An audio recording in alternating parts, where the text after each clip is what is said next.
Welcome to Spirit Level, the podcast that explores spirit, mystery, inspiration, and the ancient arts of divination through the lens of modern living. I'm Fiongal. And I'm Jamie. And we're your hosts. In this podcast, we have a mix of guest speakers asking what spirituality means to them, talking heads between Jamie and me, our experiences, what's helped us along our path and what could inspire you, and maybe some meditations along the way. Hello! Hi, everyone. Welcome to this Christmas special. It's exciting. It's good to be back. It's good to be back and back in the swing of things. Yeah, it's been a while. But it's weird because we're doing the Christmas special, but it's not... quite Christmas. It's not quite Christmas. Well, it is. We did our Christmas shopping, so it's pretty much. Yeah. Jamie's still annoyed with me because I won't let him put up any decorations.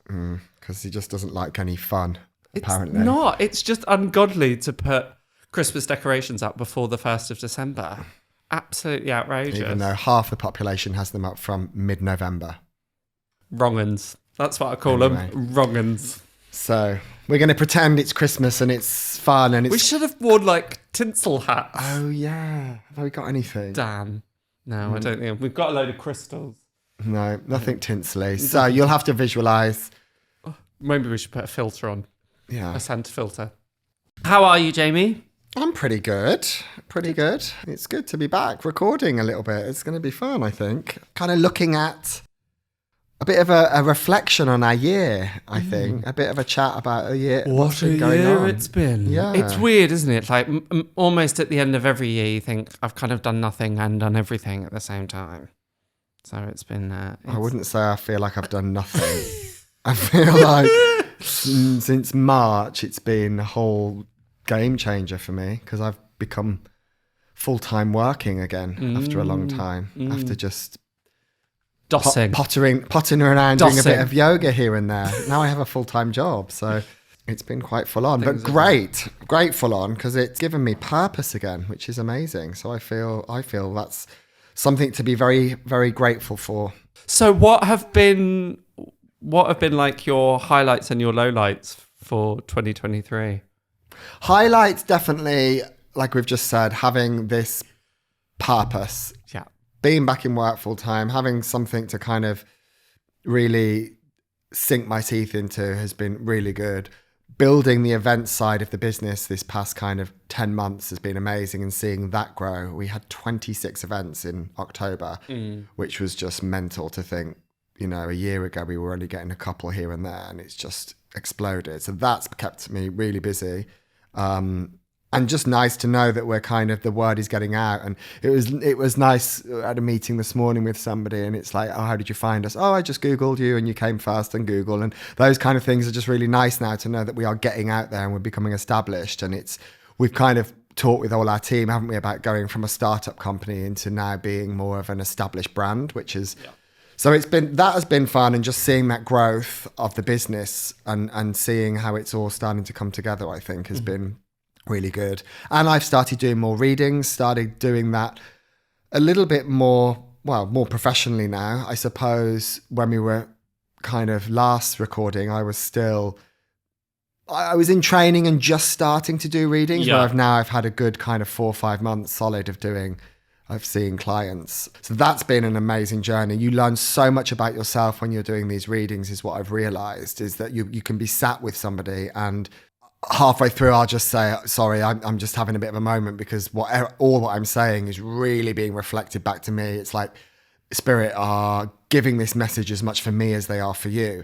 And sometimes it's nice because, again, it's a nice way to kind of, it breaks the ice a little bit between you and the client, just to be like, oh, we're all going through shit and it's fine. It's like, I'm human as well. And also I firmly believe that every client that's sent to us is sent to us individually, specifically, because there's usually some overlap, or we're able to handle their situation. The funniest bit is always when I'm giving a guidance that's channeled from Spirit and they're looking at me and rolling their eyes going, that's rich coming from you. You don't do that. And I'm kind of teaching somebody about patience or, oh, you need to really let your creativity flow. And they're like, rich coming from you. So they get a bit fat and sassy. So yeah. But it has been amazing to see your kind of all of that reignited in you. Yeah. But then on the flip side, kind of there's also still slightly in there that kind of imposter syndrome. And I don't know, I think everybody, even when you've been doing this a long time, goes through perhaps those phases of still feeling a bit like an imposter. And I think it's the weight of the responsibility. That's what started to dawn on me, is that we're going, you're going into these sessions with people sometimes. And, at the beginning, I think Spirit was sending me quite easy people, easy sitters with not much going on. And then recently I've started to have a wave of people that are, maybe depressed, feeling unwell, or don't they? Yeah, various things start coming in, new things that are challenging me because I have to. And then it's that weight of responsibility of what you say. Although we always tell people, use your intuition, take what's helpful, leave what's not. I always say that at the start of my sittings, but that there's a weight that comes across when you're in these sittings. Yeah. So that's been quite hard getting past that. And I suppose, and I think there's a, because it's interesting because, when we first met, you'd been going for psychic readings since you were 16. So you were much more involved in this world for longer, but you had quite a long hiatus and then we've rejoined it, but we've spoken about that previously. But it's really lovely to watch you because you're almost a kind of couple of years behind me just in terms of the level of readings you've done now. But you're an amazing reader. But it is, it's quite interesting watching you go through the things I went through maybe 2-3 years ago. And there is this common theme that I think all readers go through, and that imposter syndrome is certainly one. And I feel that there's a point within when you start working professionally in this respect that Spirit go, we're only going to invest time, energy, and focus in you as a reader if you're going to take it seriously. Otherwise, kind of get out in a certain way. And that's, I think, where that tipping point of upping the ante comes. So before they kind of allow you to dip your toe, and you're still taking the reading seriously, you're still giving your best shot and your best go, but it can sometimes be a bit like, oh, this is interesting and fun, and then there comes a point where actually, no, this is really serious work. And that doesn't stop, I don't think either, because even 6 years on of reading, I've noticed even within my readings in the past 4 months, something like that, it's suddenly, it's got more serious in many ways. But it's nice because it stretches you and it pushes you and it pulls you in order to come through. And I don't think that the imposter syndrome ever really goes away, weirdly, because you can have a bad reading and come out of it and go, oh, am I? It's those ones that I've had where I've come out and they haven't quite left you. So even going to bed, maybe I had a reading at 2 or a couple of readings during the day, and then going to bed at like 10, 11, and it's still going over in my mind. And I think I've had to get better at disconnecting from that, because once you've come off from the reading, you can't carry that with you. And I think that's something you've really helped me with, because that, I suppose the reading's the one side, but then the boundaries, the opening up, the closing down has been something that's been new. And I've had to get stricter with that because it was getting to a point where I was still thinking about things all the time. So now, again, that was just come with practice. I've got a little better. But if you do have a particularly challenging reading, it is hard to sometimes let that go. Yeah, completely. And I think that kind of goes for everything in life, really. It's like when we have an argument and we're ruminating over it for hours and hours or days and days afterwards, that's usually a signal that that's still in your energy, and that's actually not useful. Sometimes you just need to let this stuff go. And exactly the same with readings. I used to kind of cogitate and ruminate over readings for days afterwards, and you're not then maintaining an energetic boundary. They're still within your energy. You're still maintaining that energetic link. And that's often when you end up feeling knackered and drained and all of that stuff. Yeah. And this is so why anytime we're teaching psychic development stuff, we start with the closing down and the opening up. If and again, we've spoken about this in the last series, but if I could teach people only one thing, it's how to close down, which sounds really counterintuitive. You'd think surely it would be to strengthen your gifts, but usually people that are very open and intuitive and empathetic, yes, that still needs training, that still needs sharpening, but if you only had one tool in your toolkit, it'd be how to shut down, really. Yeah, because it's easy enough to pop open if you're kind of talking about the subject, or if you're, coaching, or even if you're not actually bringing in spirit with intention. As soon as you start going onto that energy field and talking about it, and it can shift quite quickly. And then you think, I don't need to close down because I haven't opened up. But actually, you've just opened without really realizing, without the intention. Because normally we take 15, 20 minutes before, don't we, to do that practice. I'm giggling because I always know when you're still open. It's hilarious. You come down into the kitchen, like if you're doing a Zoom reading, for instance, you'll be up in the office, and then you come down and you're so excitable. It's lovely. And I'm like, have you closed down? You go, no. No. So it's funny, I can always tell because you're kind of moving at 100 miles an hour. It's interesting. I'm just on kind of bringing it back to me. As usual. Go on. I didn't ask though. I don't need to ask. I knew you weren't. No, I was about to ask you a question, but you don't give me a chance because you just jump in. No. Please ask away. Well, I was just going to ask the same question, kind of your reflections and what's been the highlights. Because we're so in tune, baby. I knew that was what you were going to ask next. I've learned this year really how to be humble and just not self-centered. 3 big takeaways. Well, 4 big takeaways from this year. One is, I don't know if you'd agree with this. I'm putting this to the litmus test. That I feel like I've become more patient in general. Long pause, pregnant pause. It depends on the subject matter. Yeah, maybe. Technology. Yeah. But routine. My routine has got much, much better. We were reflecting on this yesterday, is that we actually now... I've got much better at resting. Much, much better at resting. Yeah. During lockdown particularly, I was working 14-hour days and then wondering why I was feeling knackered. And now I brought that much more into balance. So I think the value of rest and routine has really come to the fore. There's still a long way to go. I'm a workaholic. So there's still some way to go, but there's a marked improvement just within the year. I think the other thing that's really come through, there's 2 other things. One is in terms of the business, it's really, the team's growing and growing and growing. We've just hired a marketing manager and she's amazing.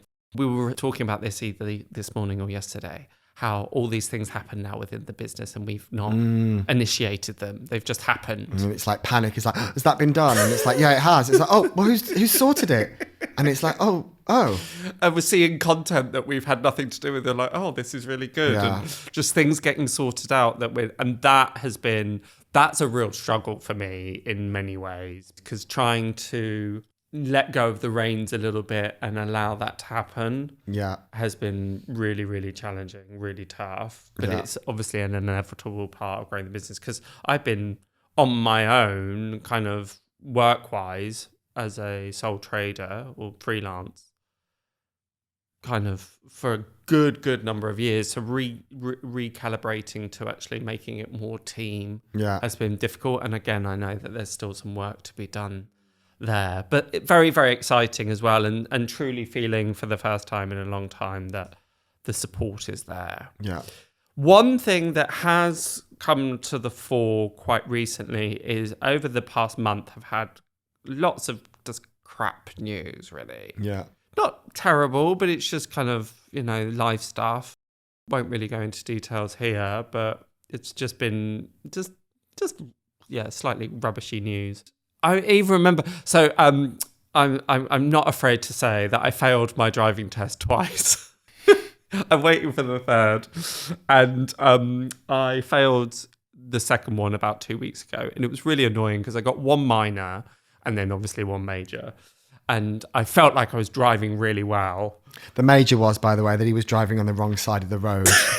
It's quite a big one. I knew it was over when the driving examiner went, where we are is quite dangerous at the moment. If you'd like to just come onto the right side of the road. I was like, oh, that's a fail. There is slightly more behind that. But anyway. But then I came home after failing and I know, I was waiting for you to come back, like just being distraught, like because the first time hit you quite hard. Yeah.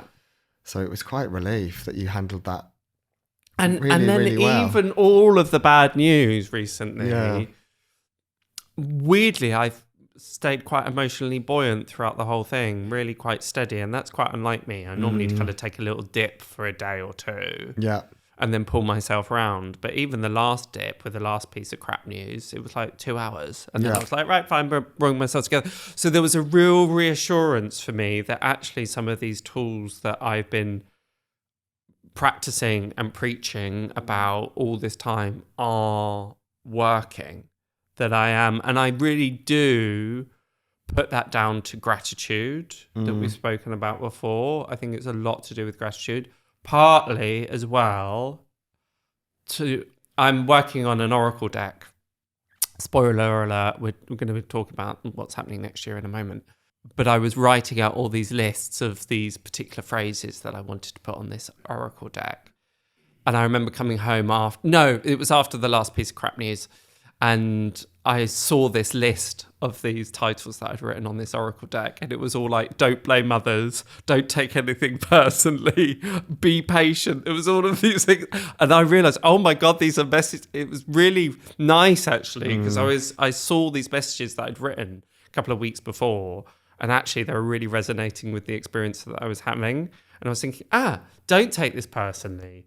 And I think that's so important. I used to take everything so personally, and I have got better and better and better on that. So I think these are my main. But also, I think just doing more creative work, like for both of us, in a sense, we've both been told by our mentor and by psychics, if we're not working creatively as well, especially with you, because it's been such a big part of you. I mean, I dance professionally, that was creative as well. So I suppose it's the same for me, but you really do have low points if you don't have that kind of kick of your creativity coming through. So because you've been working on the deck, I think that's helped keep you more buoyant as well. Completely. And this is a thing that often comes and segues actually quite well into our next bit, is because we were going to talk about kind of what commonly has been coming up for our clients over the year. What are the common themes that we've been brought in our sittings? And a lot of it is about creativity, and creativity can often be seen as, that needs to go to the bottom of the list because I've got the washing up to do, I've got the bills to pay, I've got the money to earn, I've got the auntie to write back to. So all of these kind of practical things get pushed to the top of the list. And then we wonder why. I think being creative, if you are a deeply creative person, that needs to be expressed. And when it doesn't, I remember somebody likening it to wet sand. It clumps. It's not able to run freely anymore. It kind of clags. And I think that's absolutely true. And often as creatives, we can really overlook it and not realize that it is as important to us as it is to kind of an athlete that needs to go running, or a mother needs to spend time with their children. If it's such a strong part of your archetype and you're not able to kind of express that regularly, then exactly as you say, other things come out of kilter, come out of balance, and we can't understand why. And then when we reconnect with that creative part of ourselves, it starts to bring things back into a bit more balance. And it's true. It's one of the messages that I feel like I give quite a lot to people, especially people that are in, we see a lot of people that are in jobs, because they have a financial responsibility, they have children or a family, and often they're unhappy in that and they want to change that. And it's always that thing of, you don't necessarily have to jump ship into a creative job straight away, but you could just start bringing in that creativity as a hobby. Yes. As fun. And you might just notice by doing that the job feels less intense, or you're not as bored, so it doesn't always have to be that you're kind of jumping into something you just have to allow that to be expressed in some way. So for me, it could be knitting. Exactly. For me, I'm really starting to feel like I need to dance for fun again. And I had a reading with somebody last week, and she said, definitely, like, dancing, because it's funny, because I teach yoga, I used to always think that was creative, but actually it's not. It's not quite the same. There are still sequences or rules to kind of follow within a yoga class. Whereas when I go to a dance class, it's so expressive what comes through and how you're feeling. So I'm getting the sense. So if anybody knows anyone down in Thanet that teaches good kind of commercial dance classes, hit me up. Is that what we're going to do with your podcast now? It'd be great. Just ask for recommendations. Does anybody know any good restaurants in and around Stratford? Yeah, exactly. And then the other thing I've really noticed, and what I've been starting to talk to clients a lot about, is getting still, is taking time to be still, to be present, and stop looking. And this sounds so generic, but it's a message that keeps coming through. Stop looking for external validation. Stop looking for things outside of yourself to make you happy. Start just taking the time to do a 5-minute meditation. In fact, that's been really profound for me, again, because of doing this work, and we have to meditate for 15, 20 minutes before we go into a sitting. That's now become part of my routine, whereas before I would meditate, but not as regularly. So it's doing this work has almost pushed me into the routine of meditating, and now I'm starting to realize the benefits of that and how amazing that is. So it's great. So as I'm doing more readings, I'm working on myself at the same time, and then it's like I'm able to kind of give that to others as well and say, Spirit really want you to do this. They want you to be sat still 5 minutes. It's all it needs, 5 minutes. And ask yourself the questions instead of, not doing myself out of a job, but instead of coming to us and asking us, because that's been challenging, isn't it? I've had a lot of people coming wanting me to tell them what to do with their life. Should I leave my wife? Should I leave my husband? Should I have another child? And it's like, that's not my job to do that. So it's like this way of putting that back onto them. Get still, get quiet. Ask yourself that question, because you know the answer deep down. You know what you want. You're just distracting yourself with external factors to busy yourself because you don't want to make the decision. You're avoiding making decisions. And it's fine to come and see us and get some kind of clarity or something, but I'm never going to tell people what to do. And I think that's been tricky. Yeah, that's really important, because readings are about offering up another lens through which to, it's another angle. It's like sometimes we're looking, but I do get it, because I've been there myself. Sometimes we are just too close to things. Yeah. We're almost myopic because our nose is touching the situation.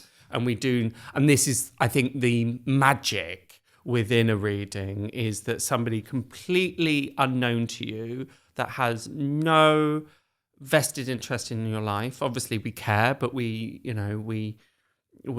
disinterested parties in some ways. We're not uninterested, we're just disinterested parties, that you're able to enter in and offer a perspective on things in a way that's so... One of the best things that somebody can say to me at the end of the reading is, you've reassured me on so much that I was already thinking about. Yeah, exactly. I think that's really important. But you're completely right in terms of when it then falls into I want, because ultimately what you're talking about is handing over the power of saying, okay, I'm disempowering myself because I'm going to put the answers or the influence to other people. They'll tell me what to do. And actually...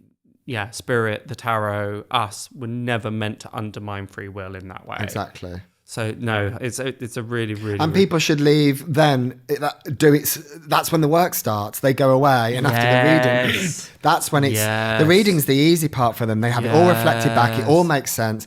But then if you go away and don't do anything about it, and don't take the time to be still and to ask yourself some of these questions, and I've really started to put the onus back onto people now, which again is taken...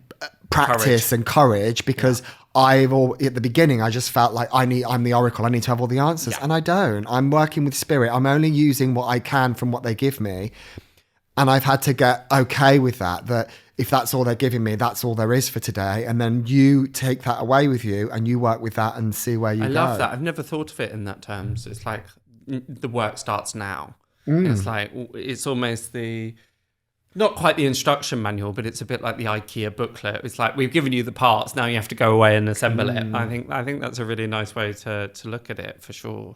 And we have had, we should have written out some of the cool testimonials, but we have had such amazing feedback from the whole team, haven't we, recently? the reviews that we're getting, and people just having real life-changing moments. But I think that has been, for me, what somebody wrote in last week, didn't they, and said, I was so inspired after the session with you. I've written a poem about our whole session, and then sent me the poem. It was so touching. Just that what I did, and to hold space for her, created this I don't know.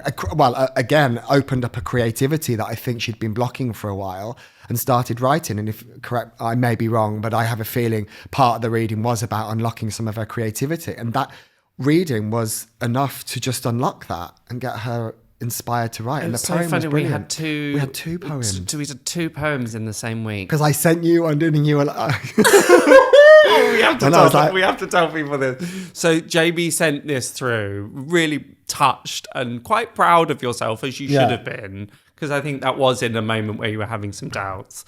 And then you received this message from this woman saying, I've written this poem, I wanted to share it with you. Beautiful poem, beautiful message.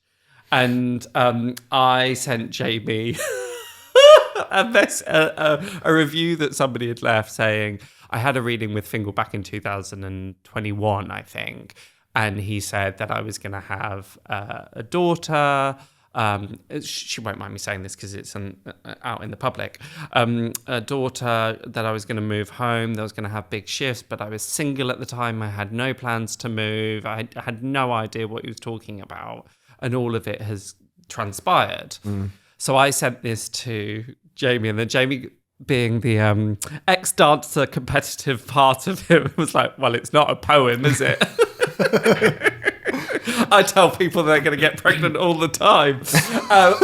And so I felt a bit trumped by that. And then about 2 days later, somebody else wrote in and said, wrote in another poem. So yeah, it's amazing the effect we can have. And I do sometimes kind of really think about this ripple effect that sometimes this work has. Yeah. That we kind of drop these stones, and many clients that we never see again, but there are those that come back very regularly. So yeah, and some, I imagine, even if things are accurate and everything's amazing and you've said all the right stuff, you still never hear from them. No. It's the odd ones that feel inspired, because we don't ask for that. They don't have to tell us. Often we'll leave us sitting and people have nodded the whole way through, and you leave and you think, God knows whether that landed or not. Yes, completely. And they're usually the ones that you think have gone badly, and then they write in saying, wow, so true. That was insane. And you're like, so true. Geez, you could have shown your face. I know, it's so true, because a good reader makes it look easy, right? Even though underneath we're going, shit.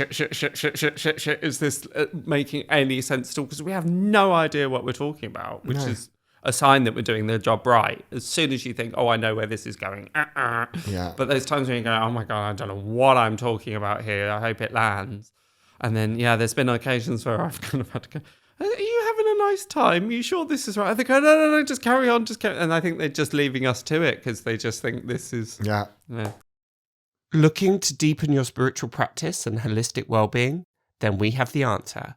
Here at the Wellness Foundry, we run spiritual retreats throughout the year in both the UK and abroad, with an emphasis on luxury, community, and spirituality. Expect a soul-enriching blend of yoga, profound intuitive teachings, delicious food, all within an idyllic setting. Use code PODCAST5 at checkout and enjoy 5% off your booking.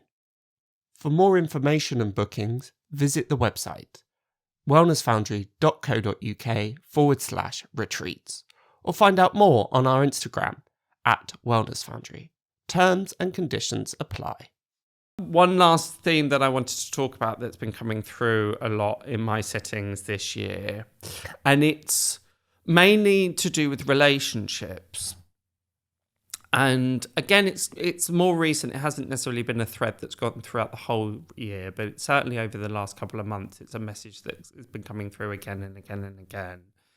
And it's around people that are in relationships and they haven't necessarily got in touch with their purpose, or they're not entirely sure of what it is they want to bring into the world. One of my favourite quotes, I'll see if I can find it on one of our little affirmation cards. These are little business cards. But one of them reads, and this is a quote from Picasso, "The meaning of life is to find your gift. The the purpose of life is to give it away. So the meaning of life is to find your gift, and the purpose of life is to give it away. I love that quote. And I've noticed that a lot of people are making their purpose their relationship. Right. Now, it's not to say that relationships shouldn't be an intrinsic part to our lives, that they shouldn't be fulfilling, enriching things at all. But I can just pick up, and I picked up on it more than once, and it's a recurring thing. I picked up on this thing of people thinking, once I get married and have children, then that means that the questions around what are my gifts and what's my purpose, I don't have to worry about that anymore, because I will have different imperatives. Yeah. And Spirit have been saying again and again and again, no. Figure yourself out first. Figure out what it is you want to. And I don't want to use the word do, because it doesn't have to be a doing thing, but figure out your purpose. Figure out what excites you. Figure out what fills you with passion. Figure out what fills you with joy and excitement. Then settle down into the relationship and then kind of figure out. And, that's by no means saying that family and relationships isn't duty, doesn't fulfill people, doesn't kind of enrich people. Of course, I'm not saying that. But it's when they're looking for that to be the answer or to solve the problem of, I don't know what I'm going to do. So I will, in some ways, I don't want to use the word distract, but fill up my time. Yeah. And, raising children and being a loving spouse is hard work. And I'm not saying that, but it's just... And maybe somebody's purpose is to bring children into the world, and that's fine. But I suppose it's knowing that and being... Because I think that's the biggest part of the battle, isn't it? Is knowing what our purpose is and trying to... Once you know, you can make the steps towards it. So what do you do, or what do you suggest to people to do to try and find out what that purpose is? I suppose that's a bigger conversation. And I think we've spoken a little bit about it before, about Ikigai, that Japanese philosophy of, if you look at the four things of what do you love, what excites you, what do you feel the world needs more of, what could you get paid to do? And that, again, doesn't mean that you have to have a job. It just means what's your skill set is probably another way to describe it. And what are you good at? And when you're able to look at what overlaps all four of those, then that probably points to your purpose, very much so. But I often also say it's that thread that has always weaved itself through your life, that even if you've spent years not looking at it, not doing anything about it, not touching it, but it comes to tap you back on the shoulder. And it's that little inkling, it's that little nudge that doesn't seem to disappear. The other thing is always ask, and I remember reading an interview of MIA, the singer, and there was a quote that she'd met Vivienne Westwood, and Vivienne Westwood said to her, this was the first thing she said to her, "What are you doing to make the world a better place?" Wow. That was the first thing. They'd just been introduced, and that was the first thing she said. And I thought, that's actually really. Could you answer that question? Powerful thing. Yeah, like what would be your response to that? And purpose, very often, because purpose at the moment, well, I think many things at the moment have got quite self-centric. It's like, what's my purpose? What do I need to do? What are my gifts? And yes, there's value in that, but also it's the important part of that quote for humanity is then to give it away. Exactly. It's like, how does that benefit others? Yeah. And I think if you can spend some real time reflecting on that, maybe this is it's a great time to do it. We're about to enter into a new year. And maybe that's part of the resolutions of, God, we're segueing this beautifully, aren't we? But part of that could be maybe the rituals and the questions that you ask of, how am I going to make the world a better place? And I know that sounds kind of feel the world, make it a better place. It might be a bit kind of that grandiose, but it's like, what are your gifts and how are you going to give them away? I think this is a really, really important thing to reflect on. So that also leads me, and as I mentioned, we're segueing beautifully. You know, previously, I think Jamie was talking to a friend and they were talking about the podcast and say, "Oh, I love your podcast. It's great. I listen to it all the time." And Jamie was like, "Yeah, we normally just kind of wing it. We just kind of do it off the cuff." She was like, "Yeah, you can tell." So this time we sat down and did some notes. We have planned it slightly. We planned it slightly. This is. We were going to talk a little bit because we are about to enter into the new year. And I just wanted to share a little bit of like what we do towards the end of the year, because people might find that interesting or insightful. Because I think this emphasis around New Year's resolutions is always a bit of a sticky one. And thankfully, I've seen more and more information about, you know, sometimes you're just setting yourself up to fail if it's this kind of thing of, right, I'm going to go to the gym 5 times a week, or right, I'm going to, you know, do X, Y, and Z. And we can put a lot of pressure on ourselves. And I, in part, always think about this thing of that Japanese philosophy of, imagine if you improved everything by 1% in your life. What would that look like? Improve your health by 1%, improve your work life by 1%, and that just those small incremental differences. And then if you're improving at 1% over the year, then it's 12% better than when you started. And it's a much, much easier way to approach things. So I think kind of flipping. And we put enough pressure on ourselves. I think the biggest thing that we see is not pressure for external pressure. It's pressure on ourselves to achieve, to do this, to do that. So why start the year with that pressure? It just doesn't make sense, does it? It's not saying you can't have goals, but like you said, it's like baby steps. Yeah.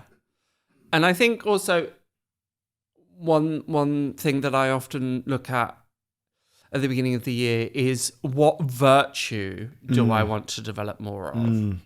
So, okay, if it's the gym what's behind that? Actually, what is behind that? Is it kind of, well, I want to be more healthy. Okay, well then the virtue is kind of self-love, self-care.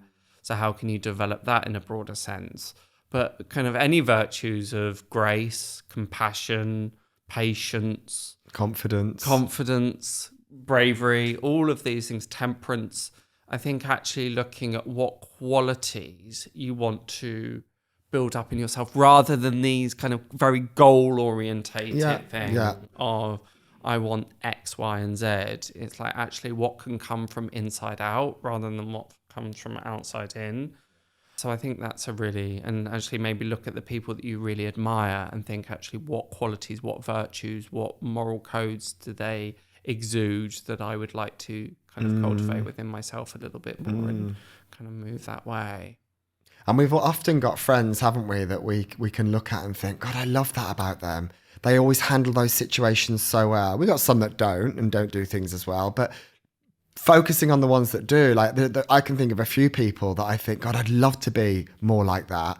So you could it's quite fun. You could start being like playing that scenario in your head, like in this situation, I'm going to act a bit more like how would Chris deal in this situation? Yeah, that's fun. That's a fun way to do it, isn't it? It's nice. Yeah.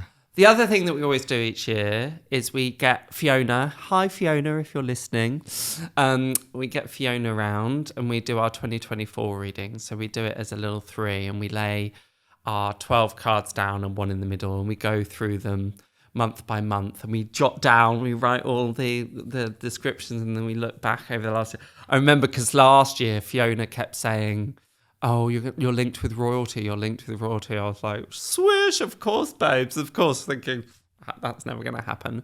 And then lo and behold, the studio's in the Royal Dalton building. Oh, yeah. And that made me giggle when I kind of twigged that. But that's always a really, really nice thing to do. And I'm going to do a bit of a shameless plug, but we also do 2024 readings here at the Wellness Foundry. Yeah. So if you kind of want to know a little bit more of what the year ahead's going to look like and what to look out for, it's always a really nice, I love doing it because it gives a kind of framework to the things to look out for, the things to get excited for, the themes that might be coming up and go, okay, actually, that's the best way to circumnavigate that. So that's always a really fun one to do.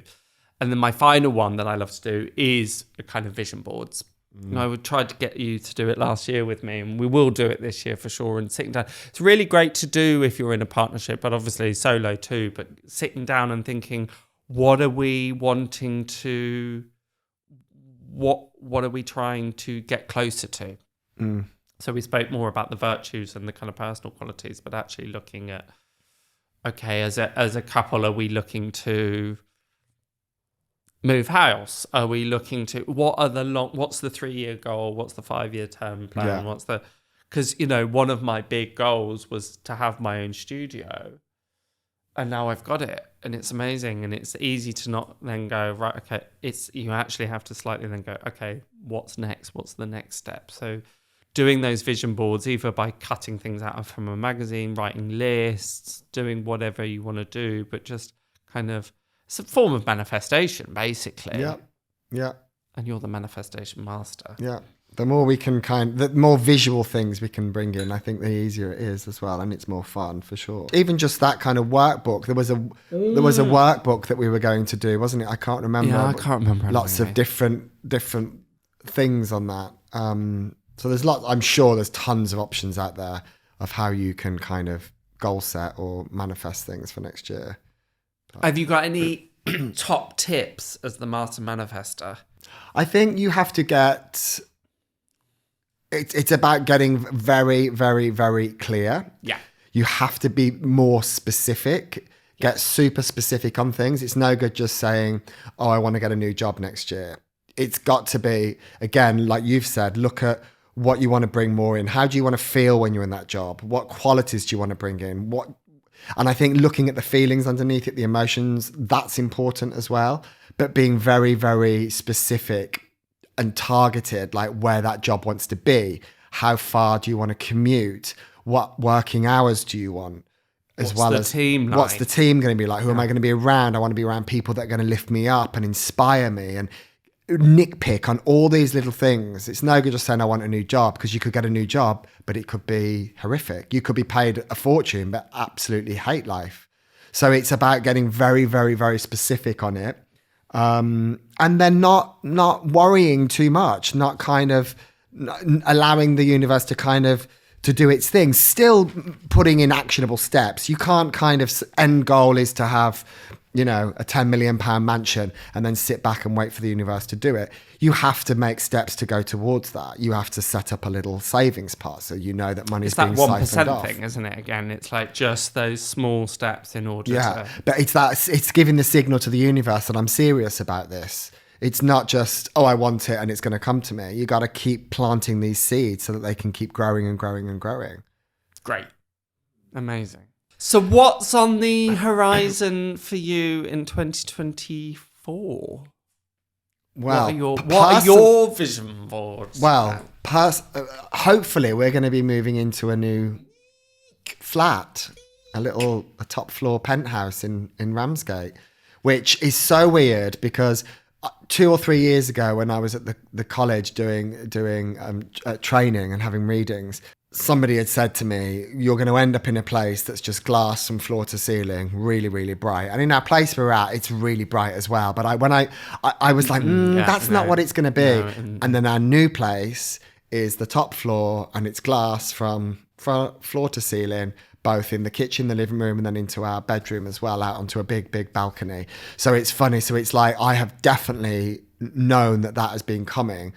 So for me, that's quite amazing if this comes off, because it's like, this is definitely what I've seen and what I've been told. So it feels so right.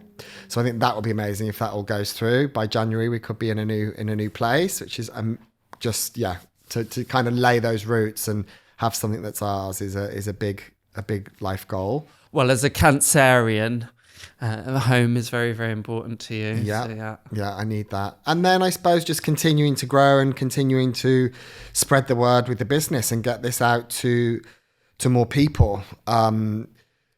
More retreats, more courses. I feel like we want to really start getting the work out on a deeper level. Community stuff. We really want to build community. This is what's been so lovely about the feedback on the podcast is like we feel that we are starting to kind of connect the dots of people, so to speak. We're actually understanding that we're creating a bit of a web but actually really cultivating that for sure.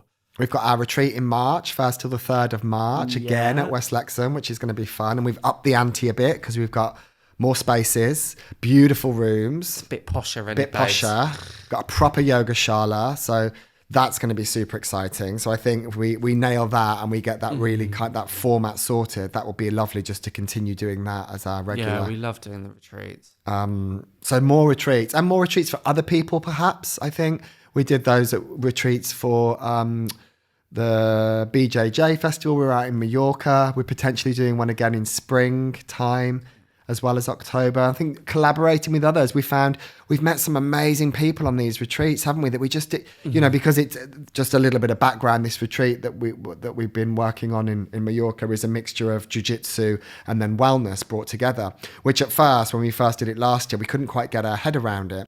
And even last year, it was all still new, whereas we went in this October and we kind of knew what to expect a bit more. We kind of really found solidified relationships, really engaged with people more. And we've just had some amazing responses, haven't we? From people that we never thought would be into this stuff. Yeah. Your spirit animal workshop, people were it was just like... full grown men just sobbing. It was bizarre. Actually, and this one of the things I was wanting to kind of mention about what I've learned about myself this year is learning about my own power as well and really stepping into that. I think, and that moment on that retreat was a real eye-opener for me, because this is a meditation that I've led a few times, but actually I had 30 people in tears. It was really... I thought, oh, okay, I've got to, it's that was really, really important for me, for sure. And we're getting new team members as well next in 2024. So we're bringing astrology back, which would be really exciting. And then the team's expanding and all moving in the right direction. Some more readers. So, I'm looking forward to that. But again, it all feels like the ante's being ranked up, but it's good. We're kind of really stepping into the dynamic of you and me working kind of in tandem as well. So that's feeling very good. And we might be opening another space potentially down in Thanet. We've been chatting about that, but that's still quite early. So again, anybody listening in Thanet, any multimillionaires that would like to donate a space, any spaces that you think could be conducive to what we do, and I'm also working on my Oracle deck as well, which is hopefully coming out next year. So all really exciting stuff. And then in terms of Spirit Level 2024 as well. So there should be at least 2 series coming out next year. So series 2 will be pretty much probably around February time, end of Feb time. And then series 3 is the one that we're likely to start bringing on guests, is the way that we're going to do it. But one thing we're thinking of introducing for series 2 is listeners' questions. A section every episode with listeners' questions. So please, if you've got anything at all that you have been dying to ask us, we have received some already, so we've got some on file. But if there are any burning questions out there, please send them through. And even if you've got like a question for you that you want some guidance around, that's also fine.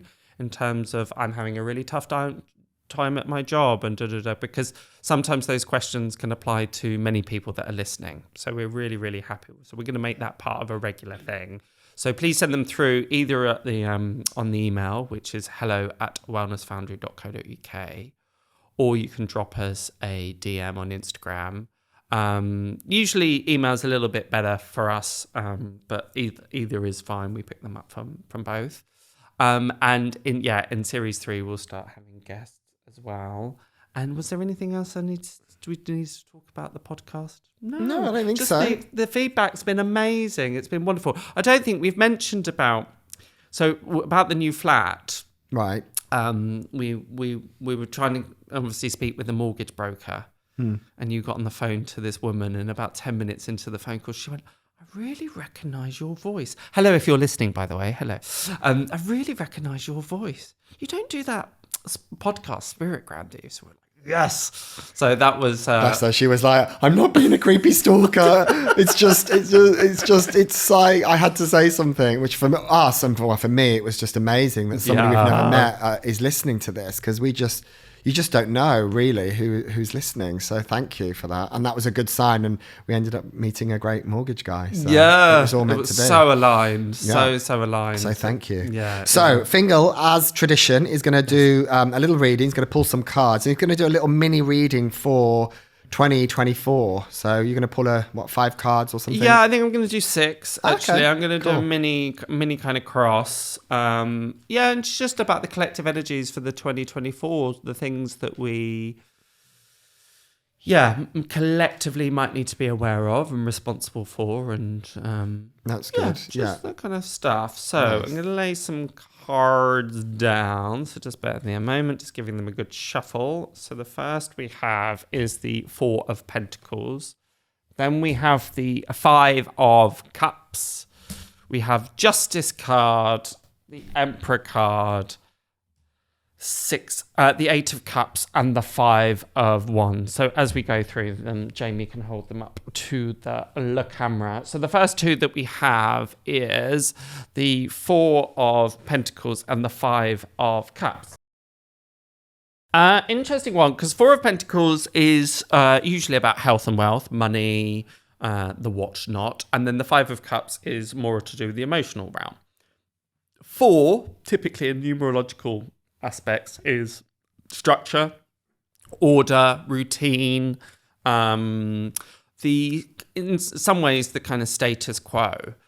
And as you can see from the protagonist on the card, on the radio, if you're listening on the podcast, you won't be able to see it, but there's a man that's holding a coin quite closely to his chest, and he's refusing to let go. Now, it's interesting because stability and security normally is a good thing, right? That's usually what we want. And 5 being the number of chaos. A lot of people kind of dub that as, we don't want chaos. Why would you want that? But it's about the breaking of the status quo, the breaking of routine, the breaking of the expected in certain ways. And it's interesting because we've got the Emperor, which is also a kind of aspect of the 4 of Pentacles. It's almost the same thing. It's about structures, order, authority, totalitarianism. It's this kind of, it's a lot to do with leadership and structure and order and dominance. This big thing about dominance.